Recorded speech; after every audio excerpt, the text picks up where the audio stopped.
what's good? We are back again and we're doing a trading analysis for today. You know how we do, just to review our weekly success. The reason why I say weekly success is because we have now broken through that break-even bullshit and now we're in profitability. Sensational. First week profitability, let's see if we can get it next week, but we have to first revise on what we did right this week so that we can rinse and repeat for next week. Anyway, y'all, let's start with Monday. I hope you all enjoy. Obviously, you guys know, disclaimer, I'm not profitable, but if you guys want to join me, down below.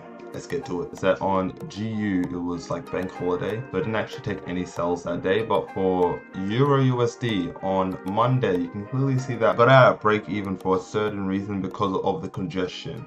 That was the reason, congestion. And I'll just show you guys why. So let's go to the 30-minute time frame just to get the overview of what I saw before I actually hopped in. I put the box over the phase 1 area, which is also indicating the average price area. We can clearly see that price pushed all the way up for the phase 2. And this is where I was taking a sell because I thought, okay, this is going to be phase 1 right here, phase 2, and then phase 3 pushing down. As you can see, it did exactly that. The only problem was it did later, which is a New York session. But that wasn't really a problem. It was ranging before it pushed down. And that's when I you can say I don't like ranges, guys. You guys obviously know that. And that's when I got out. And as soon as I got out, literally 2 candles later on the 5-minute time frame, it pushed down. I'll show you real quick. You can clearly see here, price pushed down, price retraced. And it retraced at probably the 50% area or the 61% area on the Fibonacci.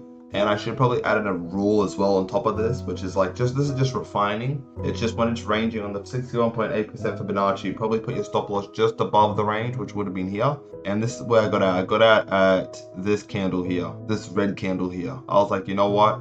Let me just take out here just because price is just ranging at this point. I was expecting price to break through already, but it just continued to range. So I should have probably put my stop loss just above the range high. And if price took me out, it was just going to be for a little loss. So that's really what happened for that day. I didn't really trade anymore because, you know, price was just playing around here. But you can obviously see after I took out 2 more candles down, it started drilling down, literally drilled down to average price area, and you clearly see it rejected. So I would have maybe hopped out right here for something like a 1 to 1.68. I probably would have slept through this, maybe put my stop loss just above here, just depending on what would happen, or just leave it at break even. Yeah, I would have woken up at around 5 a.m. would have came to this, would have seen that price is still here, it's pushing down. And as soon as I see at least any bit of resistance or just price coming back out of the average price area, then I'm gonna take out, and that's what happened. So yeah, guys, yeah, that's really what happened, guys. Scratch all that, and that's really what happened on EU for the trade. Would have actually had a good 1 to 8, probably something like that, 1 to 8. And yeah, the lesson I can really learn from this is just to put your stop losses above the range, so you give it time, especially when it's in the 61.8% area. Next thing is we're going to GU. This is the trade that we took a buy. We only took 1 buy because that was the only opportunity that we really saw. We could have also seen a break and retest to the downside, but I just didn't really switch on for me, so to speak. But this is what I was looking for at the time. You can clearly see price did everything that I wanted it to do. So during this time, let's go to 30-minute time frame. You can clearly see the phase 1, the phase 2, and I was looking for the phase 3 to hop in to take a buy. And depending on how it would react at the average price area, which is determining if I would get out or stay in. And you can see clearly that price just rejected this area. Possibly could have hopped out for something like a 1 to 2, something like that. But in the end, obviously, you can clearly see that I actually got stopped out before price pushed up. And I'll tell you the reason why. The reason why is because I didn't identify all the other liquidity areas around that area. So now I've implemented it into my strategy. Not really implemented it into my strategy, just to be more aware of it. So what I mean by that, guys, is that you can clearly see before price came down, this was in London session. Obviously, I usually take a buy at London session, but for some reason, I think there was liquidity grabs right here. So these are all the liquidities that were displayed. Obviously, I was taking a buy right here because price grabbed both of them, but this was before my time. I wasn't here at this time. I was here at this time. Price came back for a liquidity grab at my time, a bit earlier actually. And you can clearly see what happened is that I made a few mistakes. One, I entered in early, such as 540 instead of waited for 6. Because if I waited for 6, guess what happened? I would have seen here, would have been a perfect buy just because of what price did. It grabbed both of these liquidities already. I would have had my stop loss below this area, this liquidity area, and essentially I would have been set. and you can clearly see what happened here is that I was thinking I could trade earlier on Tuesdays when I needed to put it for set times, not for all times, if that makes sense. But anyway, continuing, is I took a buy here earlier just because price grabbed liquidity, and it was just having a bit of a hard time after the huge push down you can clearly see.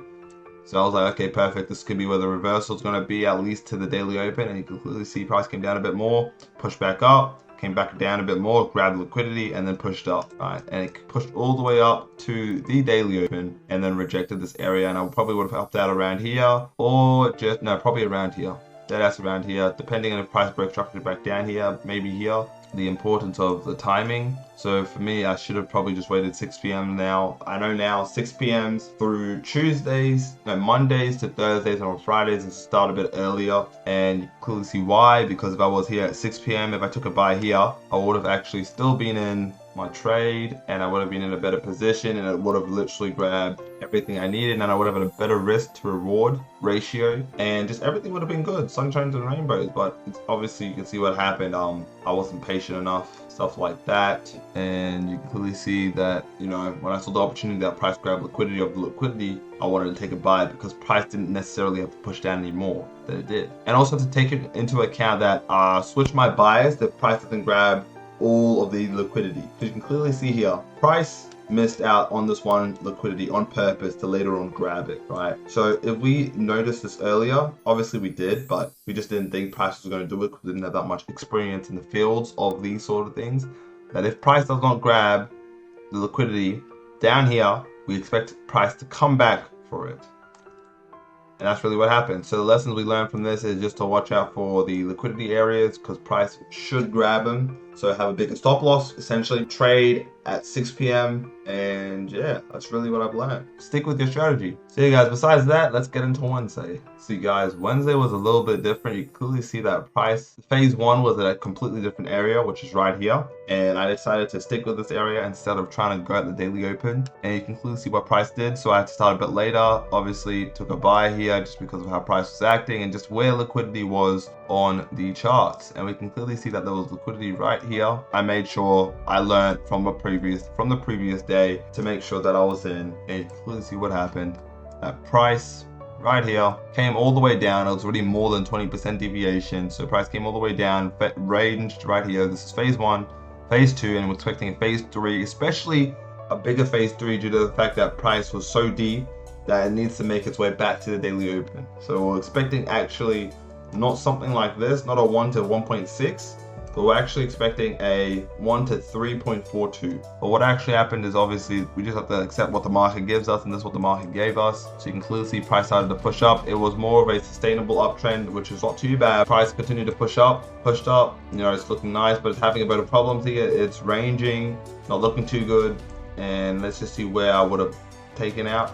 So price started to push up. I was pushing really close to the daily open. So we're like, cool. Price started to push down with some momentum. I think I got out this reason because price broke structure. You can clearly see how price pushed up, broke through this range area, came, retested, especially from the monthly open price, pushed up more, and then broke structure to the downside. And that's when I was just like, yeah, I need to stop this, because price is just breaking its structure on the 5 minute, and this is not looking too good, especially when it's in a good area to push to the upside. So I was like, you know what, I'm gonna take out for 1 to 1.6. You can obviously see what happened. Price just decided to drill down. It would have hit my break even if I would have stayed in the trade. And yeah, for that, I probably should have re-entered if price decided to grab this liquidity. As I completely forgot, guys, remember price was coming back possibly to grab this liquidity or doing some other shenanigans. But let's just see what happened after. So price just started to push back up, and it finally possibly hit daily open.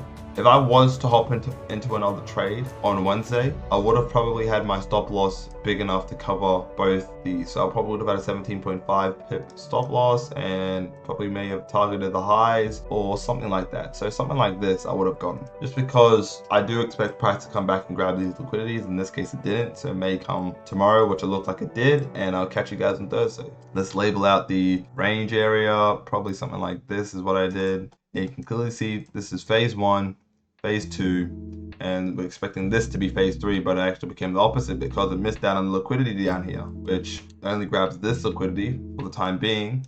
Didn't grab this one, but we made sure we had two. So the reason why I entered into this trade is because price pushed down with a downtrend clearly on the 5-minute. Then it started ranging, and I was like, okay, perfect area, because when I hopped in, which is at 610, you can clearly see it was a 50% retracement off the push-up, of the previous push-up, and I thought to myself, this is probably where the reversal is going to happen, so I took a buy, especially when there was liquidity grab. So I was like, perfect area, let me just put my stop loss above both of them, because sometimes it needs it. And you can clearly see what happened. Price continued to push up, and from this, you can clearly see prices consolidated for a little bit before pushing back down. And I think this is where I got out. I got out somewhere here, expecting to get out anyway, just because price pushed past the monthly open price, and it was at the average price area where price rejected. So, you know, I was expecting to get out, but I just didn't get out just because I just wanted to see what price did. And price wasn't looking right, especially for the news that happened. So I was like, yeah, I'm gonna get out. I'm gonna see what happens and see if I did a good job or I missed out on a good trade. And obviously in this instance,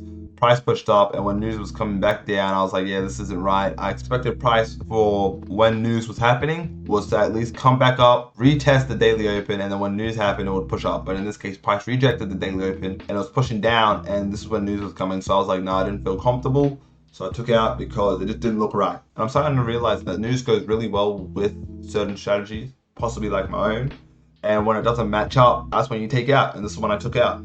So I took out just before news, and you can clearly see what news did. News obviously pushed to the downside, and I think it was because there was liquidity here. If there was no liquidity here, then you can probably see news pushing up with a more likelihood. And yeah, that's what happened. I'm pretty sure I was looking for more buys just because of what price did, but obviously this was just too big of a, you can clearly see this is too big of a stop loss. I don't like having big stop losses, especially at open price area, monthly open prices, which I can clearly see price making it to. Let's see what happens. So I didn't actually take a buy here just because of how big my stop loss would have been. Possibly could have had one here, but I just didn't expect it, and I just had to learn a lesson, which was when price ranges, or when price actually rejects the 61% area of the Fibonacci, which I'll display right here, then you can clearly see that this is a good area to take a buy, especially if it goes along with your strategy. So my case, I should have probably seen from my confirmation of the 5-minute making newer highs to probably take in right here when price went down for a wick, but actually entering in at the next high of the 5-minute candle. If that makes sense, guys. But anyway, the lesson from this I learned is to trust your strategy, learn from your mistakes, and yeah. So in this case, I could have probably taken more, but it's just that I wanted to see truly if price was going to reject and push the upside, but it didn't in the end. So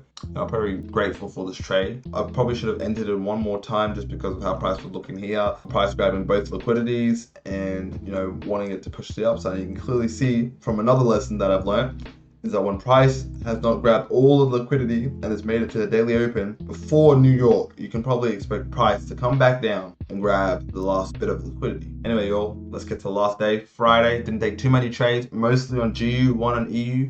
And let's see what the last one turned out to be. As you can see here, guys, price decided to actually start making it push up. I labeled out the liquidity area just because I didn't want to make the previous mistake I made on Monday, I think it was, which was missing out and not looking out for liquidity areas. I did it this time, and we can clearly see that price wants to push up on Fridays. Let me just tell you all about Fridays. If you all don't know about what happens on Fridays, Fridays are weird and they're quirky. They do something completely different to what they usually do on every other day. I try to think like Fridays, and this is why I got a dub on Fridays. I'll explain my analysis. Clearly you can see the phase 1, phase 2, phase 3 instantly after it made these highs. I was like, perfect, I understand completely where direction is heading because it's Fridays. So I was waiting for a retest, and I remember from my previous experience that when retests happen, I want at least to be 7% below. So I want price, funny enough, to actually buy from daily open, but I don't want price just to go from daily open. I want price to come down 7% before it pushes up. So I was waiting for price to come down 7%, and you can see what happened. And you can also see that price grabbed liquidity before it actually pushed up, which was a pretty good area of liquidity before it started pushing up. Just way earlier than my entries, or way earlier than where I would have traded. So we can clearly see what happens to price. This is the area where I was looking for. I was like, okay, perfect. Price is at daily open, but I don't expect price to push up from the daily open just because of how price usually acts. Clearly see price push up a little bit when when New York came, price came back down. I was like, nah, I'm still not taking a buy. Look at this, guys. As soon as I said 7%, you can clearly see price went so close to 7%. started pushing back up, and I was like, okay, should I take a buy here or not? Then I started reanalyzing my trading conditions. And I remember this is Friday, but I still remember my strategy. My strategy is usually taking liquidity, and you can see price has not taken much liquidity. Actually, in all judgment, price has actually taken liquidity. It's taken quite a lot that it's previously just made, like few right here, and daily open being its extra confirmation. So we can clearly see that price had a higher probability of still pushing up here, but I was just like, nah, I don't think price is going to leave liquidity once it's come this close. You can clearly see after this push up, if I would have hopped into this trade, I would have been out probably for a break even just because of how price reacted. But let's just see what happens. So obviously price pushed up, and I was like, damn, I missed out. But then you can obviously see this huge down push, and I was like, perfect, this is a perfect opportunity to buy because of what price has done. Price has clearly came back for liquidity. It's grabbed both liquidities, and it's also touched the monthly open price, which is this black line. Monthly open price is just another way for a stronger version of resistance. No, sorry, support or resistance, which is support in this case. Obviously, I waited for my buy area. I was actually supposed to take a buy right here, guys, but I wasn't actually on the chart at that time, so I missed out on it. So I just put a buy limit here because I still thought that price was going to push up. Price came so close to my stop loss before pushing back up, and I was already accepting that I was going to lose this trade. But you can clearly see what happened. Price had to push up, easily getting what I needed to get. I didn't actually get at it this time, guys. I waited for price to try to grab the other liquidities that it left. If price gets to grab liquidity, then we can expect it to come back for it, and it did at both ends. So obviously price grabbed a bit of liquidity, pushed down. Price forgot to grab the top liquidity, so it had to push back up. So I was expecting price to grab the top liquidity, but not all the time it will grab the liquidity on that day. So we can clearly see what happened, and I was like, okay, price is messing up now, and I was like, perfect, this is my exit strategy, but it hasn't done what I needed to do to actually use this exit strategy. But just from how late it was, because this was like 2:30 a.m. New York kind of opens at 10:30, so it's like 5 hours in, something like that, or 4 hours. And you can clearly see price came back down. I wasn't looking how I would like it to. And my sensei, he actually hopped out of his trade on Euro at this time. And I was like, okay, since he's hopping out, there's probably reasons, so I'm gonna hop out and I'm just gonna learn my lesson later. Or I'm just gonna re-enter once price hits the daily open, but it's already too late, so there's no point in me re-entering. Yeah, you can clearly see after I took out for 1 to 1.7, you can clearly see price coming back down. Way worth it, just because price wasn't moving anywhere because it was later in the New York session and you couldn't really expect anything from price, especially it being before the close, because Forex only opens from Monday to Friday. So this was just literally on Saturday morning because I'm in Australia. That's really what we saw here. That's really what we did. We waited patiently throughout this whole session just for a buy right here, what we were exactly expecting, and that's exactly what happened. And yeah, it was good days. We just waited patiently, and this is how we know we're getting better, because we're being more patient. We're not being too crazy. We're waiting for our buys. We're just letting it happen. Sometimes I do make fits. I'm not gonna lie, I do make fits when price does something like this in areas where I would have taken a buy. But in the end, price did a better run at the area where I was waiting for patiently. Lessons from this, guys: patient pays off. Go with the phases on Friday, so to speak. And that's really it, guys. That's really it. And I guess less is more, because I took way less trades this week than I have any other week, but that's also because of what it's presented me with and what I saw from the market. So yeah, you can say less is more as a lesson to learn as well, and we just have to rinse and repeat. Anyway, if you all enjoyed this, you know what to do. Hit that like and subscribe, and I'll probably catch you all on Monday. New day, new week. Let's get this done. Peace.